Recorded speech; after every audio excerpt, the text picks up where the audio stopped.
Receptors. हम कब से रिसेप्टर्स पढ़ते आए हुए हैं, तो आइए देखते हैं कि रिसेप्टर्स की डेफिनेशन क्या है। रिसेप्टर्स क्या होते हैं? स्पेशलाइज्ड सब्सटेंसेस हैं जो कि हमारी बॉडी में प्रेजेंट हैं और इनका काम है स्टिमुलस को, चेंज को डिटेक्ट करना। तो हम इनको डिफाइन ऐसे करेंगे कि they are either modified neurons, ये मॉडिफाइड न्यूरॉन्स हो सकते हैं या सेल्स हो सकते हैं जो कि अकेले भी मौजूद हो सकते हैं और ग्रुप फॉर्म में भी प्रेजेंट हो सकते हैं। तो इनका काम कैसा है? इनको कंसिडर किया जाता है एज अ रिसेप्शनिस्ट। जैसे हम किसी ऑफिस में एंटर होते हैं तो पहले रिसेप्शन वाला एरिया आता है, तो यहाँ पे भी यही है। जैसे ही कोई चेंज आता है, कोई स्टिमुलस आता है, तो उसको रिसीव कौन करता है? रिसेप्टर्स करते हैं। तो रिसेप्टर्स का काम है स्टिमुलस को रिसीव करना, फिर उसको आगे पहुंचाना कंट्रोल सेंटर तक। तो रिसेप्टर्स को रिसेप्शनिस्ट कंसिडर किया जाता है। फिर है टाइप्स ऑफ रिसेप्टर्स। हमारी बॉडी में डिफरेंट रिसेप्टर्स हैं डिफरेंट तरह के स्टिमुलस के लिए, मतलब देखने, सुनने, कोल्ड, हीट, इन सब के लिए ख़ास अलग रिसेप्टर्स प्रेजेंट हैं। तो on the basis of function receptors की 5 टाइप्स हैं। सबसे पहले हैं thermo receptors. Therm means heat के लिए यूज़ होता है, मतलब ये ऐसे रिसेप्टर्स हैं जो कि आपके स्किन में प्रेजेंट होते हैं और इनका काम है टेम्परेचर को डिटेक्ट करना। फिर हैं कीमो रिसेप्टर्स। कीमो रिसेप्टर्स हमारे ब्लड में भी प्रेजेंट होते हैं, ये हमारे टेस्ट बर्ड्स में भी प्रेजेंट हैं, टंग के ऊपर, और इसके अलावा ये हमारी नोज़ में भी प्रेजेंट हैं जहाँ से हम कुछ सूंघते हैं। तो ये केमिकल रिसेप्टर्स नोज़ में भी हैं, टंग में मौजूद टेस्ट बर्ड्स में भी हैं और केमिकल्स में भी हैं। तो केमिकल चेंज कोई आता है तो ये रिसेप्टर्स उसको डिटेक्ट करते हैं। बॉडी में अगर ग्लूकोज लेवल चेंज हुआ है, कैल्शियम लेवल चेंज हुआ है, सोडियम लेवल चेंज हुआ है, या किसी कोई सा भी केमिकल की कंसनट्रेशन चेंज हो रही है, तो उसको डिटेक्ट कौन करते हैं? Chemo receptors. मैकेनो रिसेप्टर्स जो हैं they are involved in mechanical stimulus. और मैकेनिकल स्टिमुलस क्या है? जिसमें साउंड हो गया, मोशन, पोजीशन, टच, प्रेशर, इन सबको डिटेक्ट करते हैं मैकेनो रिसेप्टर्स। टच और प्रेशर के रिसेप्टर्स स्किन में होंगे, साउंड के रिसेप्टर्स एयर में प्रेजेंट होंगे। फिर है photo receptors. Photo means light, ऐसे रिसेप्टर्स जो कि लाइट को डिटेक्ट करते हैं। तो ये रिसेप्टर्स कहाँ प्रेजेंट हैं? हमारी आइज़ में प्रेजेंट होते हैं, विच detect visible and ultra violet light. फिर है पेन रिसेप्टर्स जो कि दर्द को डिटेक्ट करेंगे। कोई भी हमें चोट लगती है, हाथ स्किन का जल जाना, तो ये पेन रिसेप्टर्स डिटेक्ट करते हैं। ये कहाँ प्रेजेंट होंगे? ये भी स्किन में प्रेजेंट होते हैं, सो दे डिटेक्ट टिश्यू डैमेज। फिर है working of sensory receptors in skin.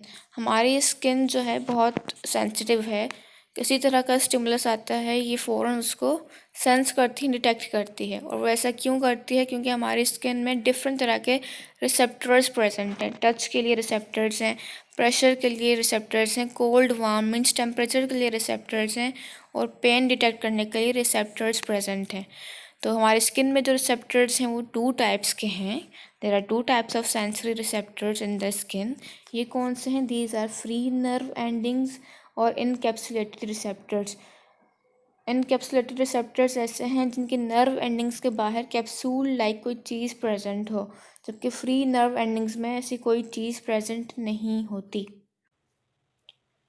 तो ये हमारी स्किन लेयर है। सबसे पहले वाली लेयर को एपिडर्मिस कहा जाता है, इस लेयर को डर्मिस कहा जाएगा, और सबसे नीचे वाली लेयर को हाइपोडर्मिस कहा जाएगा।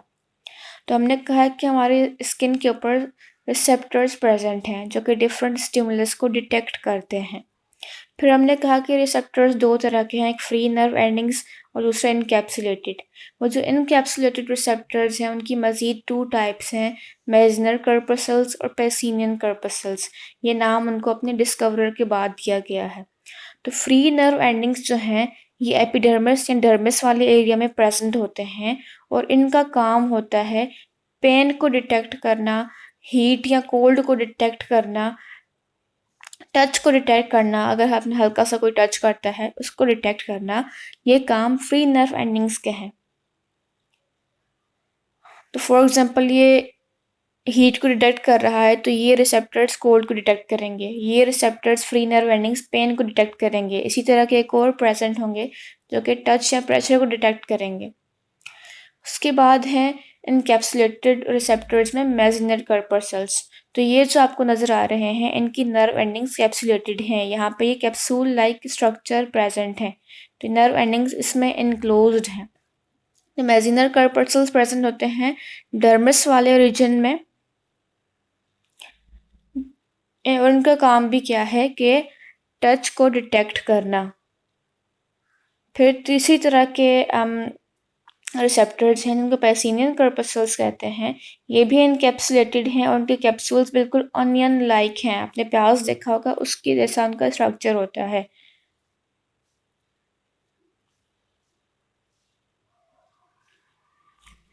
तो इनका काम भी यही होता है, वाइब्रेशन डिटेक्ट करना, डीप टच को डिटेक्ट करना।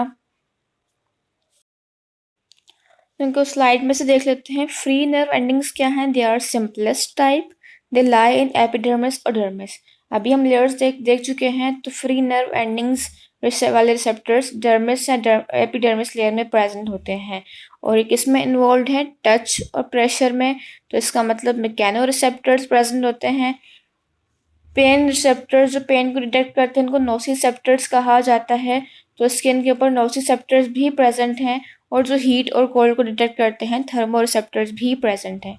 तो ये जो फ्री नर्व एंडिंग्स हैं सिंपलेस्ट टाइप हैं जो कि एपिडर्मिस या डर्मिस लेयर में प्रेजेंट हैं। इसमें मैकेनो रिसेप्टर्स भी हैं जो कि टच और प्रेशर डिटेक्ट कर रहे हैं। इसमें नोसिसेप्टर्स भी हैं जो कि पेन को डिटेक्ट करते हैं और इसमें हीट और कोल्ड रिसेप्टर्स भी हैं जो कि थर्मो रिसेप्टर्स हैं जो कि टेम्परेचर को डिटेक्ट करेंगे। फिर इनकैप्सुलेटेड रिसेप्टर्स हैं। The nerve endings of these receptors are enclosed in capsule of connective tissues. वो जो कैप्सूल है या वो जो नर्व एंडिंग्स इनक्लोज्ड हैं वो किसके अंदर इनक्लोज्ड हैं? कनेक्टिव टिश्यूज में। तो इसकी टू टाइप्स हैं, मेसेंजर कर्पस्कल्स और पैसिनियन कर्पस्कल्स। मेसेंजर कर्पस्कल्स क्या हैं? They are abundant in hairless area. ये उन एरियाज में हैं जहाँ हेयर प्रेजेंट नहीं होते, बाल नहीं होते, like finger tips, lips, eyelids, nipples, palms और सोल्स।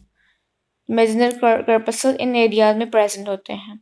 इन रिसेप्टर्स का काम क्या है? ये भी टच को डिटेक्ट करते हैं। आप अपने फिंगर टिप से किसी चीज़ को टच करते हो तो आप फील कर रहे हैं, it is because of messenger corpuscles. तो इनके जो कैप्सूल हैं ये किससे बने हुए हैं? थिक कोलेजन फाइबर्स से with highly cold nerve endings. यहाँ इस डायग्राम में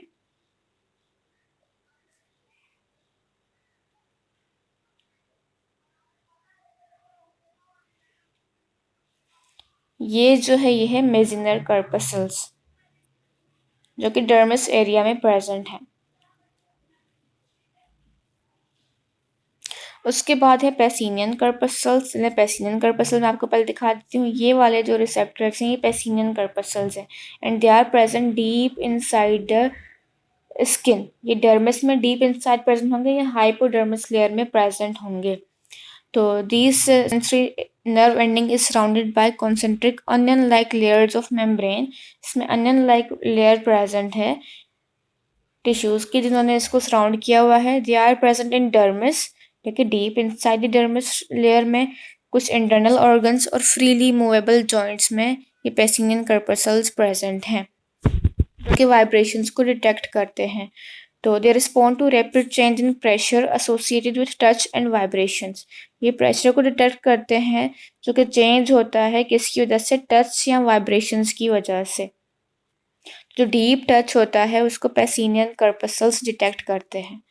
इसके बाद एक और तरह के रिसेप्टर्स हैं जो कि हमारी आर्टरीज में प्रेजेंट हैं। आर्टरीज का काम क्या है? हार्ट से ब्लड लेकर जाना और डिफरेंट बॉडी पार्ट्स को सप्लाई करना। तो दो तरह की आर्टरीज हैं, एओर्टिक आर्क और कैरोटिड आर्टरी। ये हार्ट से निकलती हैं और हमारे अपर रीजन को, हेड और नेक, शोल्डर, इन रीजन में ब्लड सप्लाई करती हैं। तो इनमें कुछ रिसेप्टर्स होते हैं। कौन कौन से हैं? इनमें मैकेनो रिसेप्टर्स होते हैं जो कि चेंज इन प्रेशर को डिटेक्ट करते हैं। और चेंज इन प्रेशर किसे कहते हैं? अगर आर्टरीज का प्रेशर हो उसको हम क्या कहते हैं, ब्लड प्रेशर। तो यहाँ चेंज इन प्रेशर से मुराद है कि ब्लड प्रेशर जब चेंज होगा, आर्टरीज में प्रेशर चेंज होगा, तो उसको डिटेक्ट करने के लिए मैकेनोरिसेप्टर्स प्रेजेंट हैं।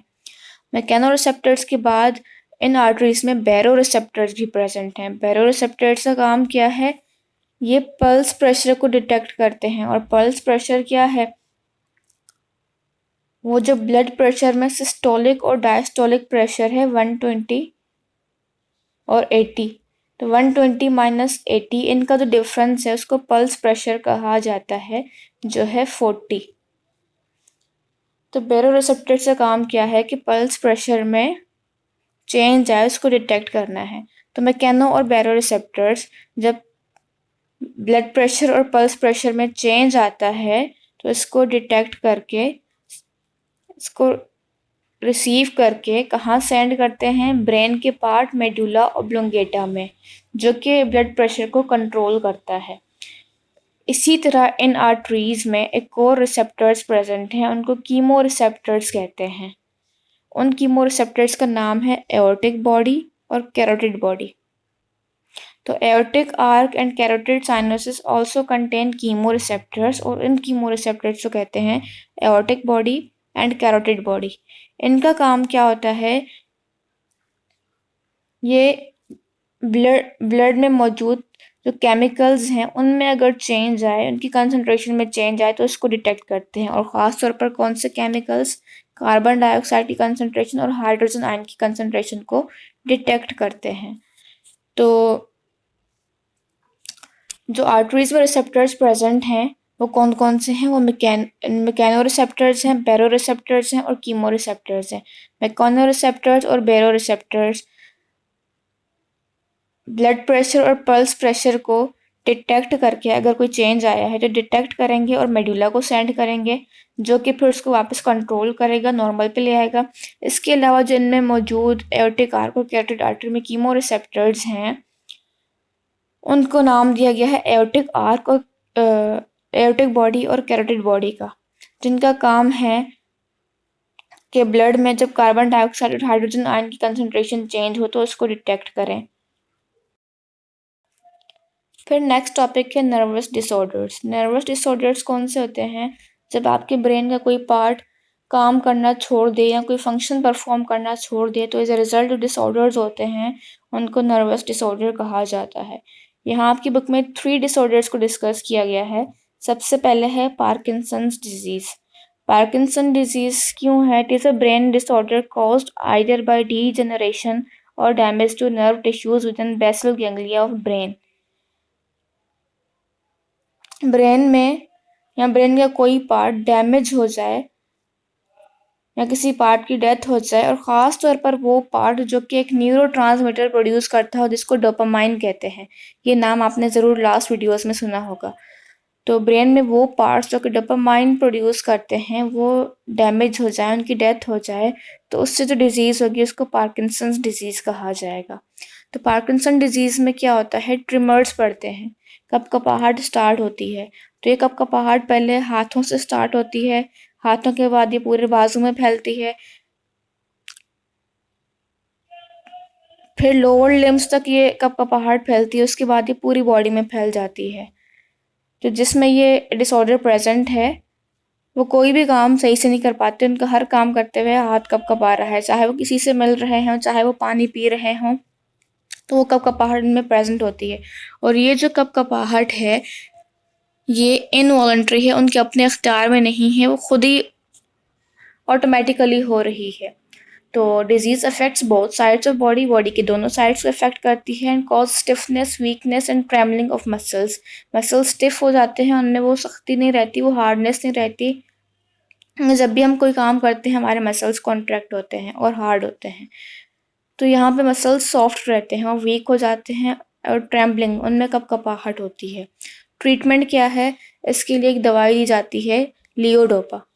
लियोडोपा क्या करता है, ये बॉडी में जाते ही बॉडी लियोडोपा को कन्वर्ट करती है इनटू डोपामाइन। अब इससे जो पार्ट डैमेज हो चुका है वो तो रिकवर नहीं होगा, लेकिन ये कि मज़ीद और ज़्यादा डैमेज नहीं होंगे पार्ट्स। फिर एपिलेप्सी।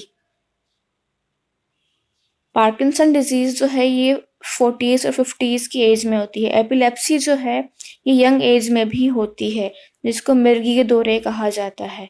तो एपिलेप्सी है क्या? It is a tendency to recurrent seizures. इसमें सीजर्स या फिट्स पड़ते हैं, झटके पड़ते हैं और अक्सर इंसान बेहोश भी हो जाता है। तो it is caused by electric activity in brain. Cause क्या है एपिलेप्सी का? कॉज है electric activity in brain. Electric activity क्या है? वो जो नर्व इम्पल्स हैं वो कंटिन्यूस एक्साइटेड रहती हैं। एक ही टाइम में बहुत सारी नर्व इम्पल्स जनरेट होती हैं। ये देखें, एक ही टाइम में अगर फॉर एग्जांपल यहाँ पे 2 इम्पल्स ने जाना था, तो यहाँ से ये इतनी सारी इम्पल्सेस जा रही हैं, 50, 100, 200, 300, एक ही टाइम पे इतनी सारी इम्पल्स प्रोड्यूस होती हैं। तो इम्पल्सेस क्या हैं? इलेक्ट्रिक करंट्स हैं। तो हम कहते हैं कि ये ब्रेन में एक इलेक्ट्रिक एक्टिविटी होती है जिसकी वजह से एपिलेप्सी झटके पड़ते हैं। तो सीजर्स आर ट्रांजिएंट। ट्रांजिएंट का मतलब है कुछ देर होते हैं, फिर ख़त्म हो जाते हैं, फिर दोबारा होते हैं, फिर ख़त्म हो जाते हैं। तो इफेक्ट क्या है? जो सीजर में भी स्पॉन्टेनियस या अचानक होते हैं या किसी स्टिमुलस की वजह से होते हैं। फॉर एग्जाम्पल अगर आपने उसको फ्लैश लाइट आँखों में मारी है, यह ज़्यादातर इमोशन से कनेक्टेड है कि कोई ऐसा सदमा या बंदा को बहुत ज़्यादा इमोशन हो जाए या इसको ऐसे स्टिमुलस दिए जाएं, तो इसमें क्या होता है कि ये दौरे पड़ते हैं। तो सीजर्स में भी पार्शली और जनरलाइज्ड। पार्शल सीजर्स कैसे होते हैं? There is momentary loss of consciousness. उसमें इंसान को होश नहीं रहता। इन जनरलाइज्ड में क्या होता है? It is characterized by complete unconsciousness. वहाँ इंसान को थोड़ा बहुत होश होता है, लेकिन यहाँ जनरलाइज्ड में इंसान को बिल्कुल होश नहीं होता। उसको ये नहीं पता चल रहा होता कि मेरे साथ क्या हुआ है। हालांकि उस वक्त जो होता है वो बहुत पेनफुल होता है, लेकिन इस एपिलेप्सी इस दौरे के बाद उसको पता नहीं होता कि मेरे साथ क्या हुआ है, तो बिल्कुल अनकॉन्शियस होता है। स्टिफ बॉडी विद जर्क्स, झटके पड़ते हैं। तो ट्रीटमेंट क्या है? Anti convulsion drugs are given. Anti convulsion drugs कौन से हैं? मस्टिक्सेंट्स हैं, वो दिए जाते हैं। फिर थर्ड डिसऑर्डर है Alzheimer's disease. It is progressive degeneration of neurons of brain, specially cerebral cortex and hippocampus. तो सेरिब्रल कॉर्टेक्स और हिपोकैम्पस अगर आपको याद हो, जो कि आपकी लॉन्ग टर्म मेमोरी में इन्वॉल्व है, इसमें ये दोनों पार्ट डैमेज हो जाते हैं। प्रोग्रेसिव डीजनरेशन ऑफ न्यूरॉन्स, खासतौर पर किस एरिया के न्यूरॉन्स? सेरिब्रल कॉर्टेक्स और हिपोकैम्पस के। तो इसमें क्या होता है? It causes dementia. डिमेंशिया कहते हैं लॉस ऑफ मेमोरी को, चीज़ों का भूल जाना। ये डिजीज़ 3 स्टेजेस में होती है। सबसे पहले पेशेंट नोटिस इट्स फॉरगेटफुलनेस, उसको आहिस्ता आहिस्ता चीज़ें भूलने लगती हैं। उसके बाद वो जो रिसेंट इवेंट्स होते हैं उनको भूलने लगता है, यहाँ तक के ही बिकम डिसओरिएंटेड, उसको इतना होश नहीं रहता। वो जिन रास्तों से आता है उसको वो रास्ते भी भूल जाते हैं। और लास्ट स्टेज बहुत सीवियर होता है, इसमें अपनी उसकी मेमोरी कम्प्लीटली लॉस्ट हो जाती है और उसको अजीब से चेहरे दिखाई देना और कुछ ऐसी चीज़ें सुनाई देना जो कि असल में होती तो नहीं है, लेकिन उसको ये सारी चीज़ें नज़र और सुनाई दे रही हैं। तो इनको हेलुसिनेशंस कहा जाता है। एंड पैरानॉइड डिल्यूजन्स, मतलब ऐसी बातें उसके साथ हो रही होती हैं कि वो दूसरों से शेयर नहीं कर सकता, कि दूसरे उसकी बात का यकीन नहीं करेंगे।